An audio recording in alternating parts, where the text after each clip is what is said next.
has a clear and explicit competitive advantage valued by customers and properly protected in the market it participates in. Differentiation. Did you get that?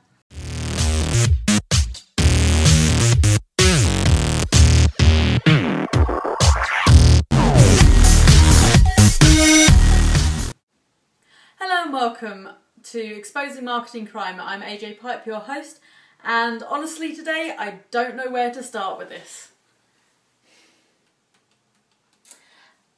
This is a copy of a sponsored Facebook post by a rather large business advisory body. This shocked me. I have a couple of rules when it comes to copy. One of them is make it simple. Two is please don't we all over the copy. People don't want to hear you go, we do this and we do that, we do this and we do this. Because what people want to know is what you can do for them. Yeah? Makes sense? I went through and I highlighted, there are over 40 we's in one double-sided A4 bit of copy. That's a lot. And one, your. This your actually confused me more because this would make some sort of sense if it was going out to people in the company. And the we makes it a great team spirit, sort of an emphasis. But the fact that they then want your help right at the very end, don't think they were talking to anyone in particular. I'll explain more. There's a couple of key things you can do to make sure that your copy doesn't A, confuse the hell out of people, B, make it look like you've got a serious bladder problem, and C, it resonates, it speaks to them. The three things can all really, really easily be sorted by thinking about your audience. Who are you talking to? With that bit of copy, it's so confusing. The language they were using, that statement, the quote I did right at the very beginning, is basically your unique selling point. And if I want to make that even simpler, it's what stands you out from your competitors. That's it. That is what that whole beginning blurb statement that I read out is in English. They've gone and alienated a huge portion of their potential audience by overcomplicating the language. And that was just silly. By anyone's standards. Let alone someone who's meant to be a business advisor.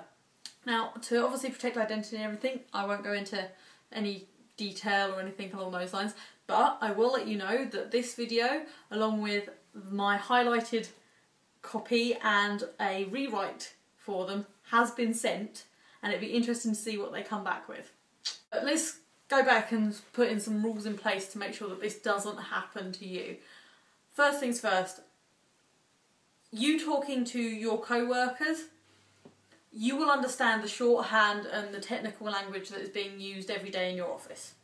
But if you're talking to customers or anyone outside the office, it needs to then become something easy understandable, easy digestible, and no one talks like that.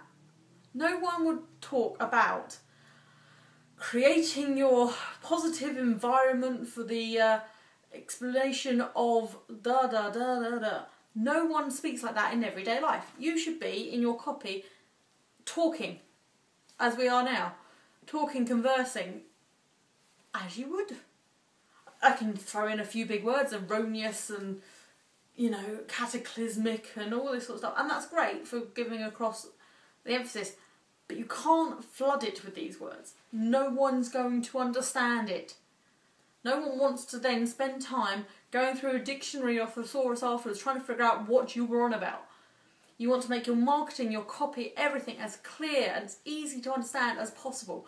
Think about writing it for an 8-year-old. If you could explain it as simply as possible, then it shows that A, you understand it, and B, you're helping your audience understand.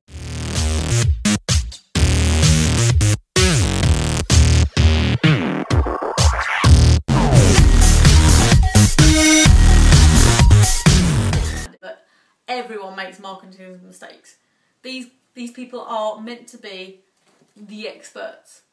And the experts confuse the hell out of me, probably their target market.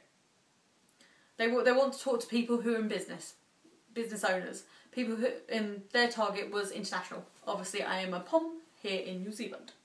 So I'm probably their target market, and the language, although I understood it, does not make me feel very hopeful that they would be able to communicate their message to the rest of the world, which is what they're aiming to do. And with that, folks, I wind off for the evening, and I will obviously pop back with comments and stuff later. If you like this episode, please tweet it, pin it, share it, and all that jazz. And all that jazz.